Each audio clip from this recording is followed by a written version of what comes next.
Merhaba arkadaşlar, ben Esra Rasul Kureşi. Bugün 6. sınıfın 5. dersiyle beraberiz. Dersimizde sosyal tarih. Konu başlığımıza geçiyorum. Kürdistan'da 1930 sözleşmeye karşı tepkisi.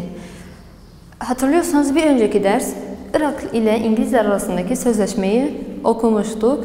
Sayfa 108'de de yukarıda geçen sarı kutu içinde sözleşmenin metni bulunuyor. O sözleşmelerden bir tanesi de neydi?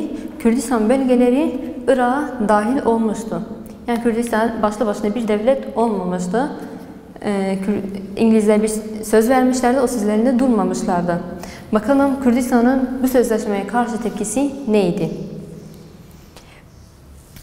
Az önce de söylediğimiz gibi Kürdistan'ın geleceği Irak'a bağladıklarını açıklayan bir rapor örgüte sundular. Ama raporda Kürt bölgelerine Kürtçe eğitim, memur ve yetkililer de Kürt olmaları gerekir diye söylenmektedir. Yani Kürtler Irak'a bağlıydılar ama kendinize Kürtçe konuşabilirsiniz. Kürt yetkililer de Kürt olabilirler. Bu sözleşmeler vardı konumuzda, yani sözleşmelerde. Ama Kürtler buna razı değillerdi. Neden? Çünkü kendileri özgür bir devlet kurmak istiyorlardı. Diğer devletlerden ayrı. Bu sözleşme Kürdistan'da iyi bir şekilde karşılanmadı. Kürt milleti genellikle Kerkük, Süleymaniye ve yani Kürt yaşayan bölgelerde bu sözleşmeye karşı tepki verdiler, karşı çıktılar. Ama sadece Süleymaniye'de gösteri düzenlendi.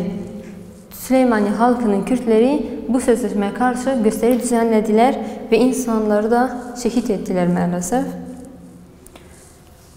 Böyle Kürtlerin de tepkisini bu şekilde görmüş olduk. Daha sonra D şıkkına geçiyoruz. Saray kapısının önündeki ayaklanma. Saray kapısının önündeki ayaklanma, ilk önce nedenlerine bakalım. Neden bu ayaklanma olmuştu? Ayaklanmanın nedenleri. Birincisi 1930 yılında Irak ve İngilizler arasında bağlanan sözleşmede Kürtlerin isteği göz ardı edilmişti. Birinci nokta buydu. İkincisi tüm Kürdistan bölgesinde yaşayan Kürt milliyetçi ve aydınlar bu göz ardı etmeye razı olmadılar. Üçüncüsü Irak parlamentosundaki Kürt temsilciler bu konuda istekleri vardı ama onlar da olmamıştı. Üç nokta vardı. İngiliz ve Irak arasındaki sözleşmede Kürtlerin isteği göz ardı edilmişti. Kürt yetkilileri, Kürt milliyetleri bu göz ardı edilmeye razı olmadılar, bu metne razı olmadılar. Üçüncüsü Irak parlamentosundaki Kürt temsilciler bu konuda da istekleri vardı ama onlar da olmamıştı. Kürtlerin tavrı neydi peki buna karşı? Irak hükümeti 10 Eylül 1930 tarihinde yapmak istediği seçime katılmak amacıyla Süleymaniye'de bulunan aydınlardan oluşan Milliyetçi Heyet adlı bir grup insanları kışkırtıyorlardı. Irak devleti o zaman karşıda 10 Eylül 1930'da bir seçim yapıyorlardı. Süleymaniye şehri bu seçime razı gelmiyorlardı. Yani biz seçime katılmayacağız diyorlardı. Irak milletinde seçime razı etmek için Süleymaniye'ye bir heyet yollamıştı. Bakalım 6 Eylül 1930 yılının olayı nasıl oldu? Bu seçimde nasıl sonuçlandırıldı? Yılının olayı. 6 Eylül 1930 yılının olayı. Sayfa 110.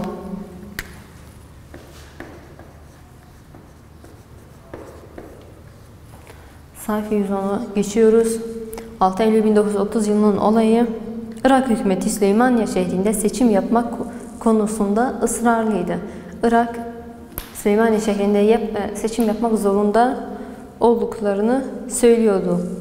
Başta şair Faik Beykes olmak üzere bir grup insanlar, vatandaşlar toplanıp insanlar sayısını artmaya bu seçime katılmak amacıyla insanların sayısı artmaya başlamıştı. Bunlar neydi? Protestocular. Başta Faik Beykes olmak üzere büyük şair, biliyorsunuz, Kürt şairi. Ve bir grup vatandaş Faik Beykes'e katılarak bir grup oluşturup protesto yapıyorlardı. Biz Irak seçimine katılmayacağız. Irak hükümeti de bu grubu ikna etme maksadıyla, bir konuşma anlatma maksadıyla saraya çağırmıştı. Irak sarayına.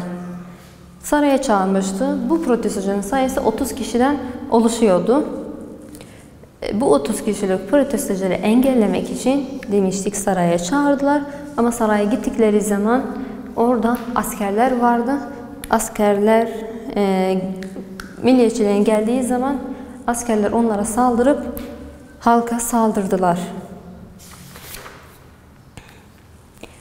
E şıkkı 1. Barzan devrimi 1931-1932. 1. Barzan devrimi, bakalım bu yıllar arasında, bu olayların arasında Barzan bölgesindeki devrimler nasıl olmuştu? Ayaklanmalar nasıldı? Barzan bölgesi kendi işlerini sürdürmekteydiler. Kendi işlerini bağımsız bir şekilde sürdürmekteydiler. Irak hükümeti 1931 yılında bu bölgede kendi karakolunu açmaya karar vermişti. Barzan bölgesini biliyorsunuz değil mi? Irak'ın kuzeyinde bulunan bölgedir. Barzan bölgesi olarak geçiyor da zaten. Orada Barzanlar kendileri bağımsız bir şekilde hüküm sürüyorlardı oralara. Ama Irak hükümeti dedi, burası bizim topraklarımız. Biz de Barzan bölgesinde bir karakol açmak istiyoruz. Ne zaman? 1931 senesinde. Bölge halkı Şeyh Ahmed Barzani liderliğinde bu işe karşı çıktılar ve onlara baş eğmediler. Ama Kürtler Irak'ın orada karakol açmasına razı değildi. Sonuçta Barzan ve etrafındaki bölgelerde silahlı bir devrim kapsadı. Millet ve liderleri Şeyh Ahmed Barzani bu karakolun açılmasına razı olmadıkları için bir devrim başlamıştı. 12. satıra iniyorsunuz hemen. Oradan devam ediyoruz. Şeyh Ahmed ve devrimciler çok mücadele verip saldırıcılara büyük zararlar verdiyseler de ama sonuçta bu savunmayı sürdüremediler. Şeyh Ahmed ve devrimciler çok mücadele ettiler. Irak'ın orada karakol açmaması için çok mücadele ettiler, çok savundular. Ama en sonunda savunmayı sürdüremediler, yani galip gelemediler. Böylece 1932 yılında devrim yok edildi. Buna rağmen Halil Hoşevi 1935 yılında tekrar ayaklanma yapıp ama bu ayaklanma da yok edildi. Yani 1931 yılında Barzaniler, Şeyh Ahmed Barzani liderliğinde bir ayaklanma, bir karşı çıkma olayı başlamıştı. Ama onlar galip gelmemişlerdi, mağlup olmuşlardı. Daha sonra Halil Hoşevi da 1935 yılında tekrar ayaklanma yaptı ama onda da başarılı olmamışlardı. Yani Kürtlerin büyük bütün ayaklanmaları olumsuz sonuçlanıyordu. F şıkkına geçiyoruz. Kürdistan'ın diğer bölgelerindeki ayaklanma. Şimdi Süleymaniye bölgesinde ayaklanmayı okumuştuk. Daha sonra Barzan devrimindeki, Barzan bölgesindeki ayaklanmayı okuduk. Şimdi diğer bölgeler, Kürdistan'ın diğer bölgelerindeki ayaklanmalara geçiyoruz. Hemen 3. satıra iniyorsunuz. Sayfa 113.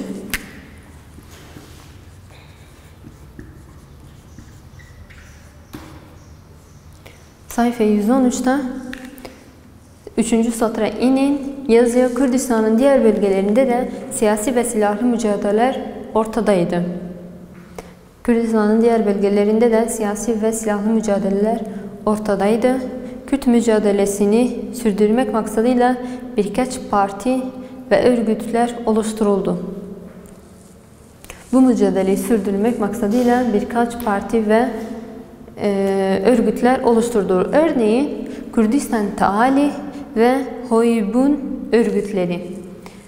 Diğer bölgelerdeki ayaklanmaları sürdürmek maksadıyla, mücadeleyi sürdürmek maksadıyla birkaç örgüt ve parti kurmuşlardı. O örgütlerden 2 tanesi Kürdistan Taali ve Hoybun örgütleriydi. Bunların altına çizgi çiziyorsunuz, önemli. Kürtlerin hakkını büyük devletlerden garanti almak maksadıyla çıkardılar bu dergiyi. Ve gazeteler yoluyla Kürt milletini aydınlatmaya çalışıyorlardı. Yani bu gazeteleri, bu dergileri çıkarma maksadları neydi? Kürt milletlerini aydınlatmaktı. Daha sonra biliyorsunuz ki Kürt milletlerinde de bölgelerinde de Kürt bulunuyor. İran bölgelerinde de Kürt bulunuyor. Oraya ne denir? Doğu Kürdistan. Doğu Kürdistan'da Simko ile tanınan İsmail Hani Şıkak senelerce İran rejimine karşı mücadele ve ayaklanmalara kalktı. İran bölgesinde yani Kürdistan doğusu yapıyor. Simko ile tanınan İsmail Hani Şıkak yani İsmail Hani Şıkak senelerce İran rejimine karşı mücadele ve ayaklanmalara kalkmıştı. Sonuçta birkaç zafer kazanmıştı ama 1930 yılında hain bir planla öldürüldü. Yani demiştik ki diğer bölgelerde de devrim vardı. Kürdistan'ın doğusunda da devrim vardı. Kimin liderliğinde? Simko ile tanınan İsmail Hani Şıkak liderliğinde senelerce rejime karşı mücadele etmişti ama sonunda 1930 yılında öldürülmüştü. Kürt soykırımına karşı Kuzey Kürdistan'da birçok devrim ortaya çıktı. Ondan sonra Kuzey Kürdistan'da birçok devrim ortaya çıkmıştı. O devrimleri hemen ben size buraya yazıyorum. Birinci devrim 1925 yılında Diyarbakır'da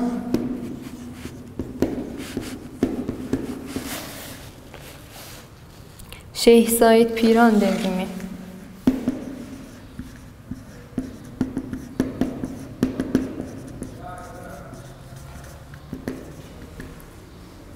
Kürdistan diğer bölgelerindeki ayaklanmalardan bahsetmiştik. Onlardan biri 1925 yılında Şeyh Said Piran liderliğinde Diyarbakır'daki devrimdi. İkinci devrim 1927 yılında Kral İhsan Nuri başkanlığında Arara Dağları bölgesinde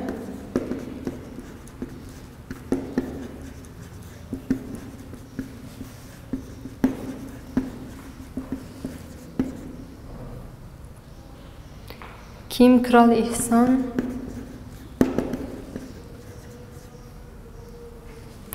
Nuri.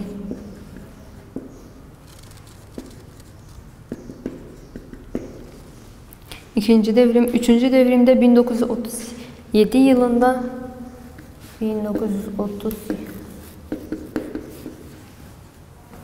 Seyit Raza Dersimi.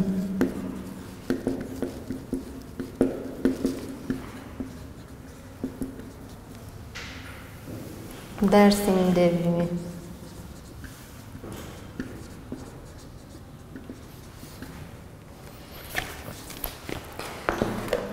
Kürdistan diğer bölgelerindeki ayaklanmalardan bahsetmiştik. Onlardan az önce bir tanesini Doğu Kürdistan'daki devrimi okumuştuk. 1930 yılındaki idam edilmişti, yani öldürülmüştü. Ondan sonra diğer bölgelerdeki devrimler ise 1925 yılında Diyarbakır'da yapılan Şeyh Said Piran devrimiydi. 1927 yılında ise Ara Dağları'nda yapılan Kral İhsan Nuri devrimiydi. Üçüncü devrim ise 1930 yılında olan Seyit Raza Dersimi liderliğinde, başkanlığında Dersim devrimiydi. Ama bu devrimlerin hepsi olumsuz sonuçlanmıştı. Bu devrimlerin hepsi de yok edilmişti. Sayfa 115'e bakın. Bu idam edilmeden önce Şeyh Said Piran'ın fotoğrafıydı. Burada idam edilmek için götürülüyormuş. Sayfa 116'da İkinci Berzan Devrimi. İkinci Berzan Devrimi 1941 ile 1945 yılları arası sürmüştü. Bu birinci Berzan Devrimi'ydi. Bu da ikinci Berzan Devrimi. H'ye geçiyoruz.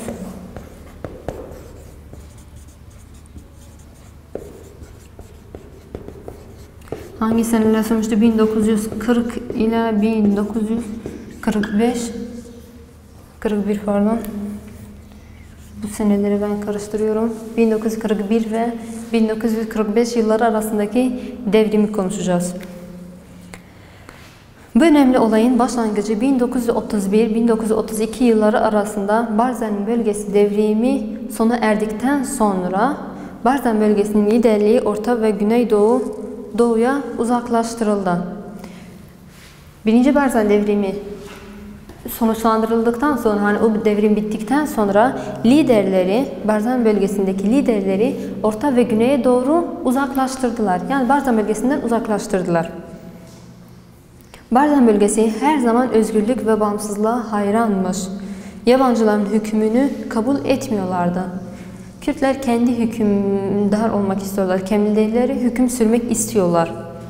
Kürtlerin büyük liderlerinden olan Mustafa Barzani, duymuşsunuzdur, her yerde resmi var.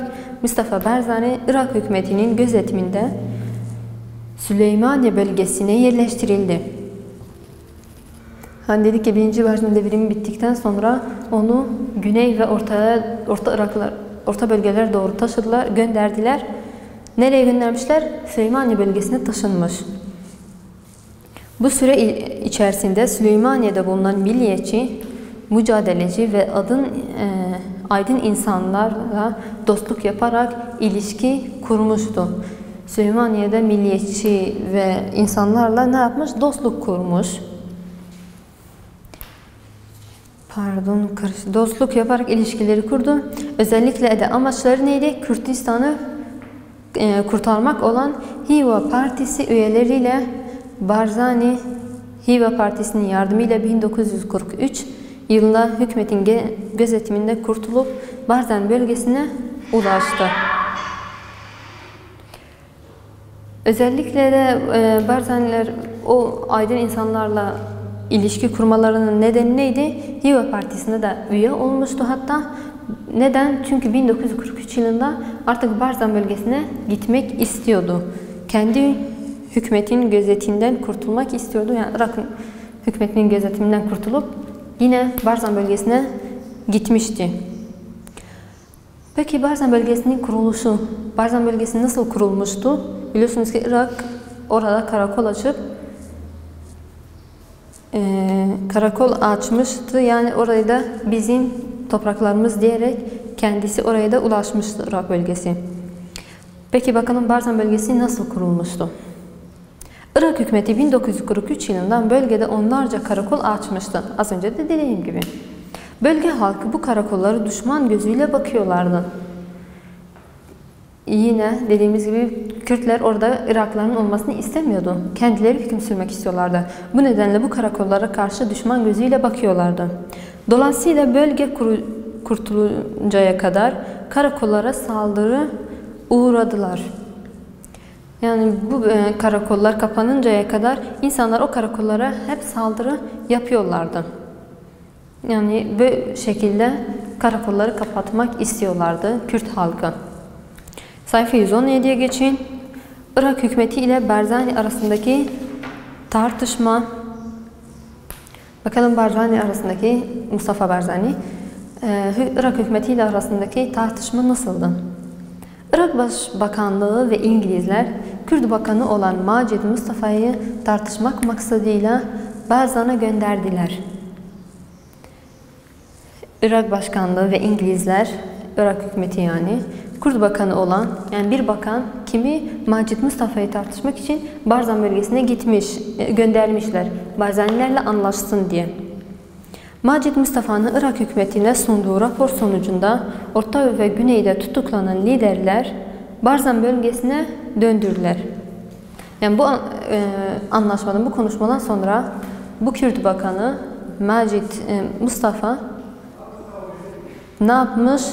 Bir rapor Irak hükümetine sunmuş.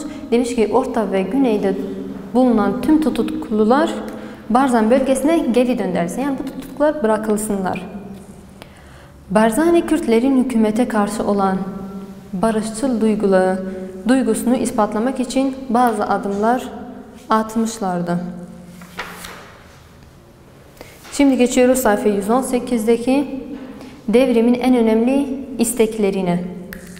Bu devrimde Barzanilerin istekleri nelerdi Irak hükümetine karşı? Kürt tutuklarını serbest bırakmak, Macid Mustafa'nın da talep ettiği gibi Irak hükümetinden, Bu tutukluların serbest bırakılmasını istiyorlardı. İkinci, Bağdat'ta Kürt temsilcinin tayin etmek, yani bakanlıkta da mecliste de Kürtleri de tayin etmek istiyorlardı. Üçüncü, zirai alanını ıslah ettirmek. Dördüncü noktada Kürtçe dilinin resmi bir şekilde kullanmak. Beşinci de Kürdistan'daki sorunları Kürt olmalıdır.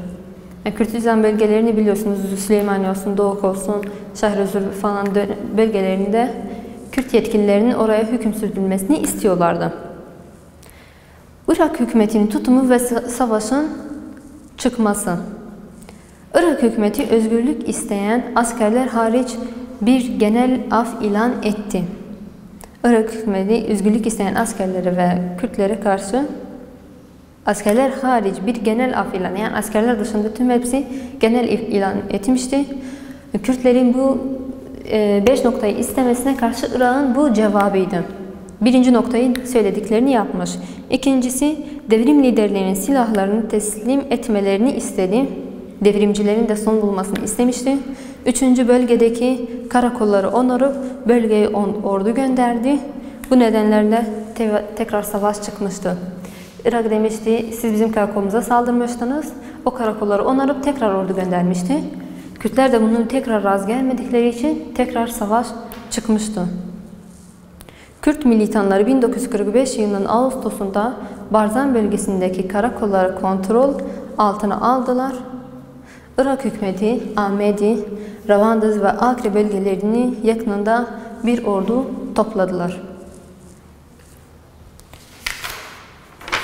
Son iki konumuz değerli öğrenciler. Bu iki noktayı da Irak hükümetinin top ve ağır silaha sahipti. Iraklılar hatta hemen galip geliyorlardı ya. Bunlardan bir nedeni de top ve ağır silaha sahiptiler onlar. İkincisi, İngiliz savaş uçakları yardımıyla çok zor savaşları çıkıyorlar. Yani İngilizler Irak'a destek oluyorlardı, onlara sahip çıkıyorlardı. Bu nedenle Iraklılar daima galip geliyorlardı. En sonunda çekiliş ve İran'a doğru toplu göç.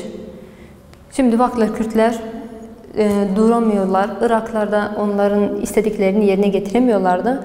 Bu nedenle Irak Kürtleri ne yaptılar? Mecburen İran bölgelerine göç etmeye başladılar. Kürt militanları aileleriyle birlikte ağır silah ve savaş uçaklarla kuşatılmaları nedeniyle 1945 yılının sonunda İran Kürdistan bölgelerindeki dağlara doğru çekildiler. Kürt AVR'lerinin sayısı yaklaşık 10.000 kişiye vardı. Az önce dediğim gibi Kürtler bu saldırılara, silahlı saldırılara, ağır savaşa altındaydılar. Bu nedenle 1945 yılında İran'ın Kürdistan bölgelerindeki dağlara göç etmişler, gitmişler. Onlar da AVR deniyorlardı. Onların da sayısı 10.000 kişiye kadar varmıştı. Böylelikle konunun bölümün sonuna gelmişiz. Gelecek derste görüşmek üzere.